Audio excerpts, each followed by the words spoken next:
Hello everyone, my name is Gus and welcome to Dive Talk Plus. Now, we normally don't do any video reactions on this channel. We leave that for the main channel, Dive Talk. But a friend of mine texted me last night and he said, have you ever YouTube how to use a dive watch bezel? And to be fair, I don't remember ever watching that. So he said, look, just I want you to go and watch some shorts or videos about this blindly. Just click on them because they're all hilarious. And I don't know what that means. I guess they're telling people the wrong thing. I'm not sure. So we're going to do it live here. I just went to YouTube, as you can see, and I typed how to use a dive watch bezel at the top. Apparently, I watched this video at the top, how to use a bezel on any dive watch, because it looks red, like I watched it, but it was 6 years ago, so who knows? I don't remember watching this thing. But what I'm here for is the shorts. That way we can react to them live. We're going to probably react to a couple, and then we'll see what they say. But again, the point is, I'm a big fan of dive watches. As you can see, I'm wearing one right now, and I want to see what they say about how to use a bezel. So let's see. Let's click on the first one. This is how you are supposed to use your diver bezel on your diver watch. Okay. Let's say you're scuba diving and your oxygen tank can hold 50 minutes breathing at a normal rate. Okay. Now I see why I got that text message telling me to just watch these blindly because, yeah. So a few seconds in, we already can tell that this person giving away this tutorial is not a diver. He said two things that make no sense to divers, which is number one, oxygen tank. We don't dive with oxygen. As you guys know, we dive with air. The air that we breathe as humans is not pure oxygen. It's only 21% of it is oxygen. The rest of it is nitrogen and other gases. Nitrogen is about 78% of it. And there's like 1% of argon and some other gases. But for the most part its air is made of oxygen, 21%, and nitrogen, the vast majority of it. So calling this an oxygen tank immediately tells me he's not a diver. We do use oxygen tanks when we dive rebreathers, but because of the graphic that he's using, he's talking about the tank on your back that has air or a combination of oxygen and nitrogen that goes up and down, which we call nitrox. So you could have, instead of 21% oxygen, which we call air, you could have 32% oxygen. You could have 40% oxygen. Those are called nitrox 32, nitrox 40. So regardless, the point is we don't dive with pure oxygen. And if you want to know why, it's because for some reason, oxygen is highly toxic below 20 feet. So below 6 meters, breathing pure oxygen is highly dangerous. You can have something called hyperoxia, which gives you a seizure and you can drown underwater. So we just don't dive with oxygen. The second thing he said that was wrong, that tells me he's not a diver, is that he said, let's say you have a tank on your back that holds 50 minutes worth of air, well, he said oxygen, worth of gas at a normal breathing rate. What does that even mean? That makes no sense. So we don't measure the air in our tanks based on how many minutes of breathing you have. And the reason for that is Boyle's law. It's a law that you learn during your scuba diving training, which tells you that gases compress the deeper that you go. So, and is proportional. So if you go down 10 meters or 33 feet, the volume of the gas that you have, imagine a balloon. If you have a balloon this big, you go down 10 meters or 33 feet, the size of the balloon will be half. It cuts in half because the atmospheric pressure increases twice at 10 meters or 33 feet. Then you go down another 10 meters or 33 feet, and that's another atmosphere that gets added. Now your balloon is on 1/3 of the size that was, on the surface, where is 1 atmosphere of pressure. So the point is, the deeper that you go, the more air you go through because the air is compressed to that depth. Now, the air is not compressed inside the tank, but as you breathe it, as it comes on the hose to your regulator into your lungs, the air is compressed. The air in your lungs is compressed as well. So a tank that could last you 2 hours, so a tank with 2 hours worth of air at a normal breathing rate could only last you 20 minutes if you're at 100 plus feet underwater. So yeah, there's no like you have X amount of minutes of breathing unless you know the depth And unless you know, most importantly, your sac rate or your surface air consumption, then you could say with a normal sac rate at this depth, with this size tank, filled to this pressure, I should have about this many minutes and try to make an estimate there. But outside of that, just by looking at a tank, it will be, I don't want to say impossible, but it would be pretty stupid to say I have 45 minutes of air. Oxygen in this case. It doesn't make any sense. All right, let's keep it going. You set the pip of the bezel to the current minute. Now, as time naturally passes, the minute hand will point to how many minutes has passed, such as 10, 20, 30 minutes, and so on. And it is only supposed to move in one direction because let's say you accidentally bump the bezel. Worst case scenario is that you'll come up a little earlier, which is ultimately safer. Today, most people use a dive computer instead of a mechanical dive watch. So I like to use my diver bezel for commuting, cooking, or how long my parking is. But let me know if you have any creative ways you use your dive bezel, and follow me if you love watches. Yeah. That's a good point. So yeah, the bezel in a dive watch is supposed to move in one direction. So if you notice, right now it's 10:10 in the morning. So if I rotate my bezel, you can hear it. It has that sound because it clicks as it goes. It's one direction. If I try to move it to the other side, nothing happens. So the idea is, like he said, you put that 12 o'clock marker, that triangle, in some cases is a little, line or whatever, it's different things, but you set it right to where the minute is. And as the time goes by, it tracks the amount of time that you've spent during the dive. Now that is just not enough information for you to be safe during a dive. And he did say something very accurate, which is we use dive computers as divers rather than a watch. But if you wanted to use a watch or a bottom timer, something that tells you how long you've been underwater, the idea is that you use that in combination with your depth.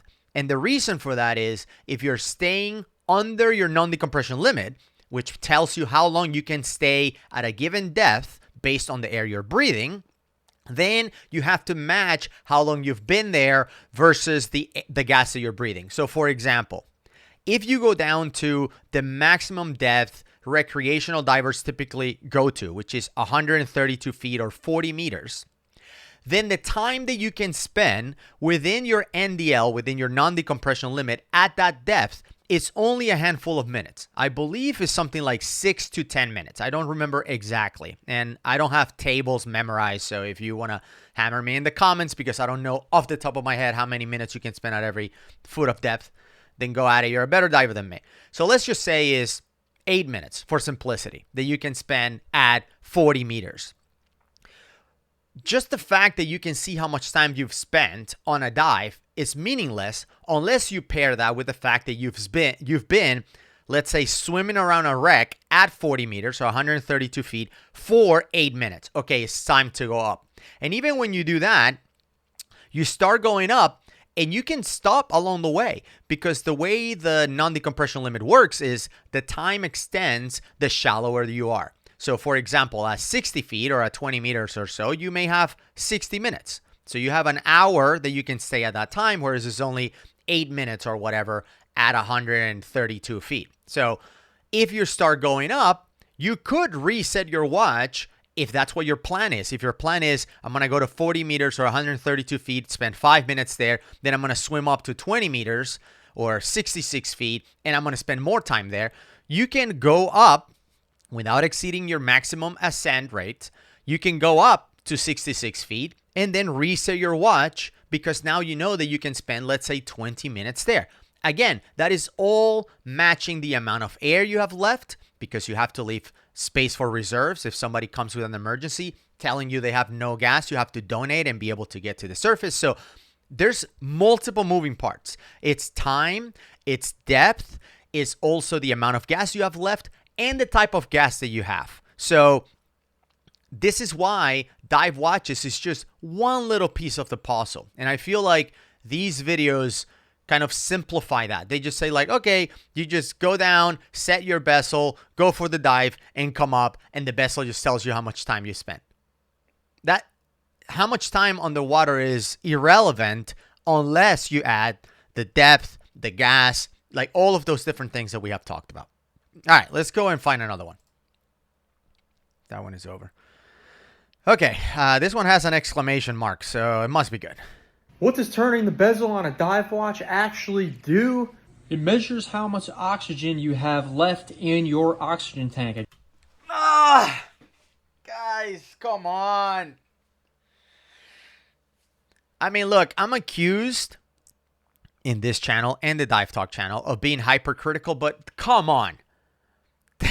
This guy just said that the watch bezel tells you how much oxygen is left in your oxygen tank. Like, no, not even close. This is not about being hypercritical. I'm not even going to hammer him for the fact that he said how much oxygen you have left in your oxygen tank. We already talked about that. We already talked about the fact that we don't breathe oxygen. So that immediately tells me he's not a diver, obviously. But that he tells you how much gas you have left in your tank? What are you talking about? Not even close. Like, I'm not being hypercritical. We use SPGs for that, like this thing. Okay? This is an SPG or a submersible pressure gauge. The pressure gauge tells us how much gas we have left, not the watch. Like, even if you knew the depth, right? Because we just talked about how much gas is going to last you. It's depending on the depth and your sac rate, how fast you breathe, how much do you breathe. Those two factors affect how much time you can dive with the gas that you have in your tank. Obviously, the size of the tank, how high was the fill to, like all of those things also affect it. But even if you knew your exact sac rate, your exact depth, all of those things, the watch itself will never tell you how much gas you have left. You have to use an SPG or a transmitter like this one. You put a transmitter on your first stage on your regulator, and the transmitter will communicate to your computer and tell you how much gas you have left. And it never tells you in minutes. It always tells you in either PSI if you are in an imperial mode, or in bar if you're in a metric system. So it will tell you have 100 bar left or 1500 PSI left, whatever. It tells you how much gas you have left. The watch will never tell you that. So again, not hypercritical. That was just 100% wrong. Bad advice. No, that's not how any of that works. Again, it's a dive watch, so that makes complete sense, right? Exactly. No, it doesn't make any sense. I will add, in this case, he's holding a Rolex Submariner, which is a very popular, super popular diver watch. I'm not a big fan of the Rolex Submariner for a dive watch. The reason for that, and I'm going to take this one off. So this is a deep sea dweller. It's also made by Rolex. I'll put it right here. See, this one on the bezel has a minute marker all the way around. So like, as the minutes are going by, I know that I exactly have spent 32 minutes or 41 minutes or 27, whatever it is, because every minute has a marker. And yes, between the 12 or the 0 minutes and 15 minutes, the markers are a little bit elongated. I don't know if you can see it. It's hard. But you can see that where is it? These lines are a little bit longer than these dots. So after the 15-minute mark, they go to dots, from little sticks to dots. But the fact that I can see minute by minute how many minutes I've spent at that depth is very useful for me as a diver. The Submariner doesn't do that. The Submariner has markings, the same markings, the little dashes or whatever, lines to the 15, and then all the way to 1 hour is kind of blank. You're guesstimating if you've spent 21 minutes or 19. You don't really know, because if you look at it I'll use my mouse here, between the 15 or between the 15 and the 25, I guess that will be the marker there. It's blank. There's no markings at all. Like, there's some inside, and I guess you could kind of use that to extrapolate what it is, because remember, this one is set perfectly. The 12 to the 12, the 10 to the 10, 20 to 20. But when you rotate this thing, and let's say the hand ends in the middle here, the 12 o'clock ends right here, the 20 is going to be somewhere here. So you're going to have to do mental math and be like, okay, well, if that was 15, then this is around 17. But then if it's further, then you don't 30 something. I personally am not a big fan of the Submariner for diving. Big fan of the watch. Obviously, it's a god level watch. You know, it's one of those watches that will always be the most recognizable watch out there. Super high quality from Rolex, but for diving, I personally don't like that. It's one of the criticism I had for the Oris Acus, which is a review that we did on this channel, which they follow the same concept of markings all the way to the 15 and then nothing, you know, all the way around. Not a big fan. Sea Dweller, great, has the markings all around. And I think anyone making a diver's watch, if you're a diver, you will include markings all the way around. So let's keep watching. Exactly. And how it works is you actually are going to spin until the arrow hits the minute hand. The minute hand is the long one here. The arrow is aligned. So here's a good example. So how do you know if you have 29 minutes versus 31 minutes versus 33? It's like you would have to guesstimate it. You don't really know. Like, I guess you could extrapolate, which again, on the water, depending on visibility and lighting and all of that, you would basically do the math and be like, okay, well, if the 30's here and then the hand is a little bit further, I guess I'm a 32. That's just you guessing, but with the right bezel, you don't have to guess. See, perfectly aligned. Then, as the minute hand moves along, you can see how long you've been diving. If you have a 30-minute oxygen tank, when it hits 30 minutes over here, you know, hey, I better resurface because I'm probably going to die if I don't. Oh, God. I mean, I don't know if any, I think the only thing that is legit a fact about this whole video is the fact that the bezel rotates in one direction and it makes noise. Other than that, he got everything else wrong. Again, you don't have a 30-minute tank. That's just not a thing, okay?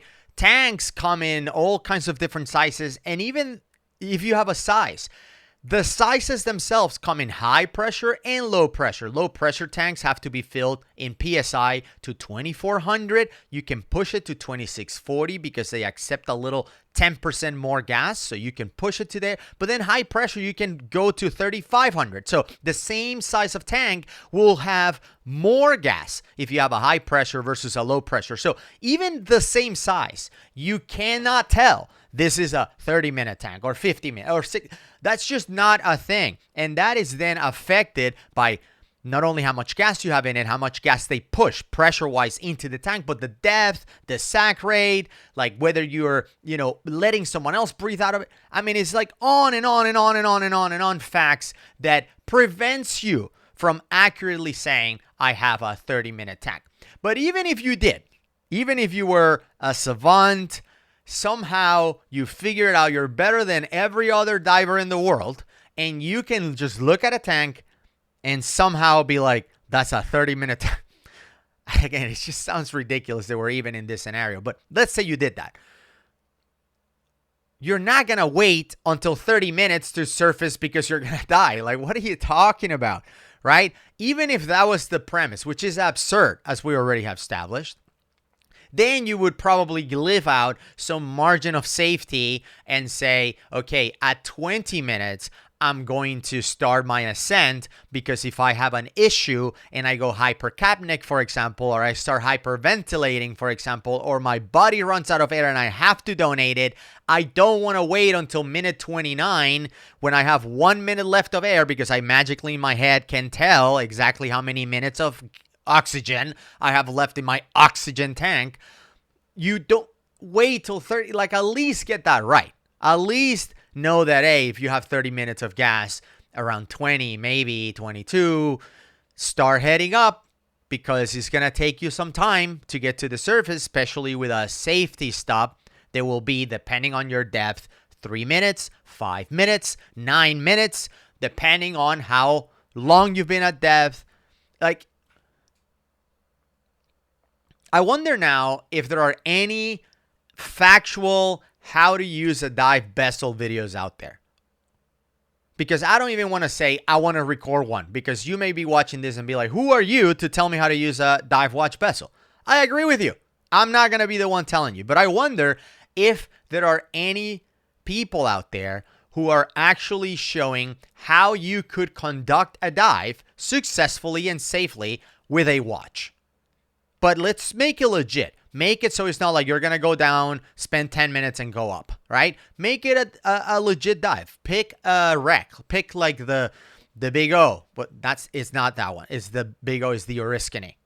I don't know where your mind went on that one, but let's say you're going to dive the Oriskany, and let's say you're going to the deck or near the deck, because the deck is 145 feet. So it's a little bit deeper than recreational level. So let's say you're going to come as close as possible to the deck and spend 5 or 10 minutes there, or let's say 5 minutes so you don't go over NDL. And then you're going to go up to the tower, and you're going to be, let's say, at 100 feet, and you want to spend 5 minutes there. And then you're going to come a little bit higher to 80. Like, if you plan a dive like that on the Oriskany, which is the largest wreck in the world, how could I conduct that safely with a dive watch and an SPG and a depth gauge, right? Something that tells me how deep I am. So all those three elements, if you don't want to use a computer, which there's many in the market to choose from, if somehow you want to just use your diver's watch the way it was pre-computers, how do you safely do that? And how do you use the bezel for that? Because personally, I don't do it. I use dive computers, full transparency, but I would be adjusting the bezel with every depth change. So if I want to spend 5 minutes near the deck at the Oriskany, then I would set my bezel, wait 5 minutes, head up, get to the tower. Now it's 5 minutes here, set the bezel, 5 minutes, and so on and so forward. So are you adjusting the bezel throughout your dive? I think it makes sense to do it rather than total time. It's more important to track bottom time for your NDL or your nitrogen loading rather than total time of the dive. The total time of the dive is meaningless. If you do a dive like the Oriskany and you dove for 20 minutes, that doesn't tell me anything. If you dove for 20 minutes or 150 feet, you need decompression. If you go all the way to the surface, you're going to have DCL. You're going to have decompression sickness. So the time elapsed on a dive is not as important. It is important, but it's not as important as the time spent at every depth if you want to stick to decompression limits, or no decompression limits, rather. So I'm done. I've had enough. I don't need to watch another how to use the dive watch bezel video. Please, someone take me up on it. Make a video for all of us. I'll be happy to watch and learn from you. But these videos are not those. I will say, I'll give him credit on the fact that a dive bezel is better used on a day-to-day scenario where you're capturing things like, okay, I paid for parking for 30 minutes because I'm going to run to the store really quick. Just set your bezel, bang, 30 minutes. I have to be back at parking. Or, I'm putting this thing in the oven and it needs to be there for 40 minutes. 40 minutes. And you have to keep track of it. Although I think that a countdown on your watch or your phone, or, if you have a Alexa device or whatever, I think those are better because they have an alarm. Your watch will not give you an alarm, so your stuff is going to burn in the oven.